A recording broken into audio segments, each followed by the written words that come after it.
Mon parent haut placé, c'est Jésus. L'auteur de ma destinée, c'est Jésus. Oh. Mon facilitateur de destinée, c'est Jésus. Mon pourvoyeur à jamais, c'est Jésus. Celui sur qui je peux compter toujours, c'est Jésus. Jamais il ne m'a trahi, ce Jésus. Oh. Le soutien de mes enfants, c'est Jésus. Mon ami fidèle, c'est Jésus. Bonjour chers frères et sœurs en Christ, c'est vraiment une joie pour moi de partager la parole de Dieu en ce matin. Comme la Bible dit, il faut dévancer l'aurore. Voilà, je suis Michael Bogu, disciple de Christ, serviteur de Dieu vivant. Je suis là ce matin pour que nous puissions parler de la parole de Dieu. Oui, je suis actuellement sur un message qui concerne la famille.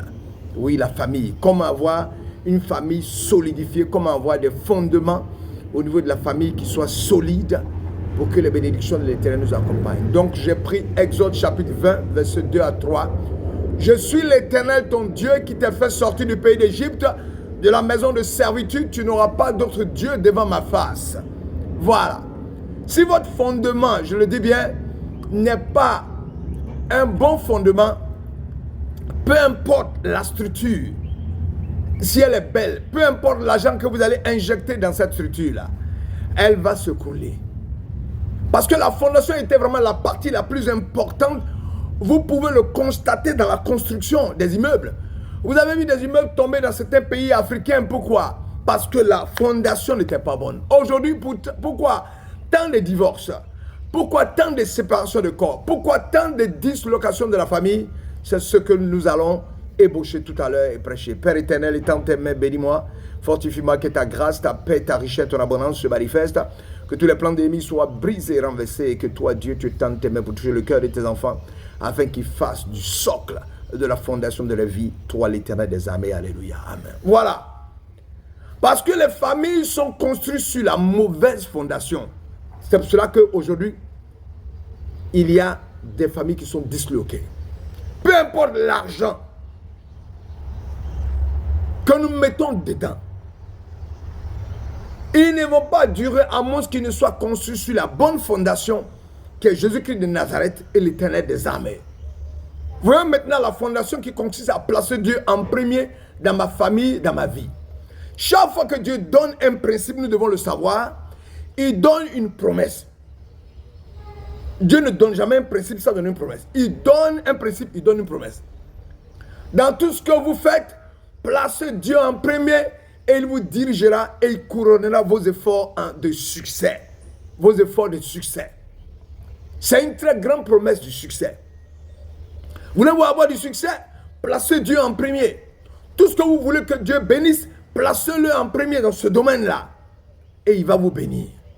Je voudrais vous informer que le taux de divorce dans beaucoup de pays sont de 1 mariage sur 3. C'est-à-dire 3 couples qui sont mariés, tôt ou tard, il y a un couple qui va divorcer. Mais l'université de Harvard, qui est une université de référence, a fait une étude, a démontré que le mariage dont la cérémonie s'est faite à l'église, le taux de divorce est d'un mariage sur 50 mariages. Un mariage sur 50 mariages, c'est-à-dire 50 couples qui sont mariés, il y a un couple qui est en dislocation. Mais les 49 arrivent à tenir parce qu'ils ont fait le mariage devant Dieu et devant les hommes. Dans les mariages où la cérémonie s'est faite à l'église, où les époux vont à l'église chaque semaine, lisent la Bible, prient ensemble, le taux de divorce est d'un sur 105 mariages. Le taux de divorce est de 1 sur 1105 mariages plutôt. Le taux de divorce est de 1 sur 1105 mariages. Voici la raison pour laquelle il nous faut placer Dieu en premier. Je vais vous donner un moyen de protéger votre mariage du divorce. Placez Dieu en premier dans votre mariage, dans votre famille et vous en tirerez d'énormes bénéfices. Comment puis-je placer Dieu en premier? C'est ce que les gens vont me poser comme ça. Comment puis-je placer Dieu en premier? Comment puis-je le faire? Qu'est-ce que cela veut dire placer Dieu en premier? Je vais vous donner 5 manières de placer Dieu en premier dans votre vie et votre famille. Premièrement, finances. Placez Dieu en premier dans vos finances. Commençant par le plus difficile. Proverbe chapitre 3, verset 9 à 10 qui dit « Honore l'Éternel avec tes biens et avec les prémices de tout ton revenu, alors tes greniers seront remplis d'abondance et tes cuves regorgeront de mou. » Dieu dit « Donne-moi la première partie et je bénirai tout le reste. Donne-moi la première partie et je bénirai tout le reste. » Dieu a dit que l'argent est le test numéro 1 de vos priorités. C'est dans l'argent que Dieu voit comment vous le mettez en premier. C'est le premier texte, le test numéro 1 de vos priorités. Nous passons la plus grande partie de notre temps à essayer de gagner de l'argent. Dieu dit que votre carnet de chèques révèle ce qui est réellement important pour vous. Ce n'est pas ce que vous dites qui est important, mais la façon dont vous dépensez votre argent. C'est ça qui est important. Si je vous demandais de sortir votre carnet de chèques tout de suite et de donner à la personne à votre droite et de la laisser l'examiner, qu'est-ce qu'il révélerait sur vos priorités dans la vie? En regardant simplement la manière dont vous dépensez votre argent, une personne qui ne vous connaît pas serait capable d'en dire beaucoup sur votre vie. En regardant votre dépense, la personne peut savoir qui vous êtes. C'est la raison pour laquelle personne ne veut qu'on regarde son chèque et les dépenses qu'il fait. La façon dont vous dépensez votre argent indique ce qui est en premier dans votre vie, ce qui est prioritaire dans votre vie. Deutéronome chapitre 14, verset 23 dit, le but de la dîme est de vous enseigner à mettre Dieu en premier dans votre vie. Qu'est-ce que la dîme? Dieu dit que les premiers, c'est-à-dire 10% de tout ce que je gagne lui revient. Pourquoi 10%?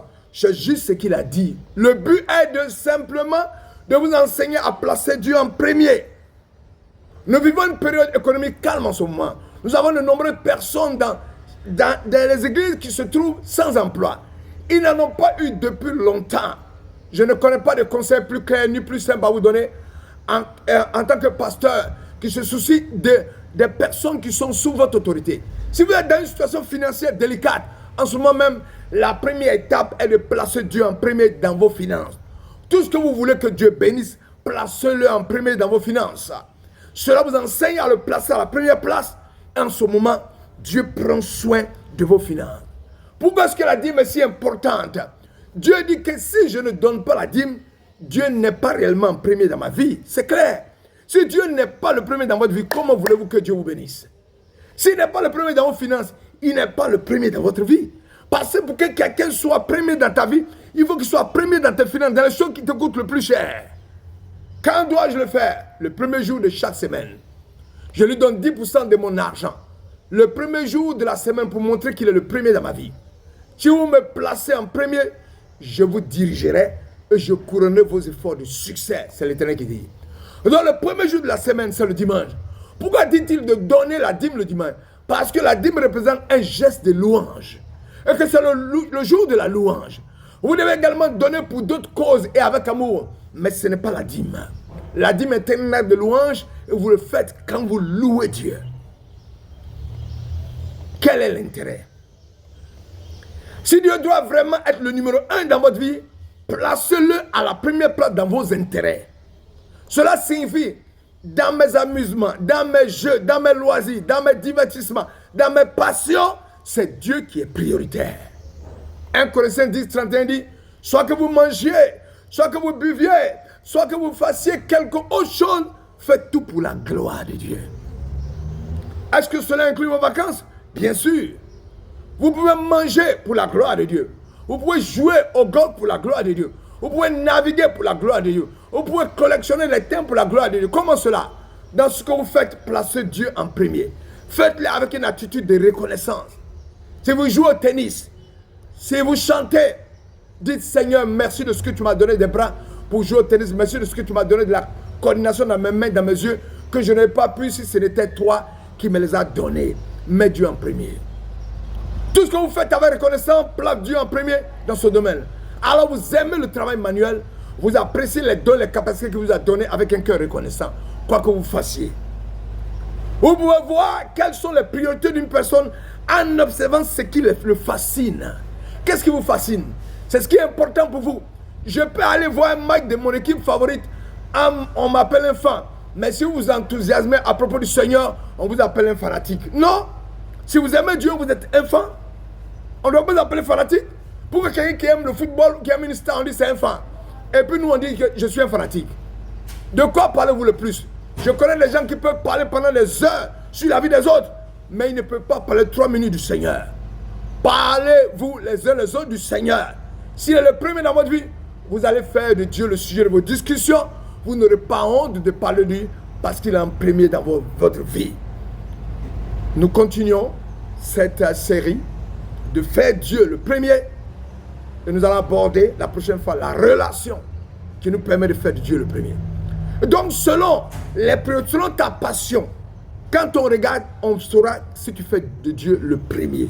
Si tu as fait de Dieu la priorité des priorités. Mon frère, ma soeur, fais de Dieu la priorité des priorités. Et il fera de grandes choses dans ta vie. Que l'Éternel te bénisse, avoir un grade de qualité et que sa grâce soit sur vous. Nous continuons cet enseignement demain. Si vous voulez avoir quelle relation il faut avoir pour que Dieu soit en premier. Que l'Éternel vous bénisse, à très bientôt. Alléluia. Amen. Gloire à Dieu.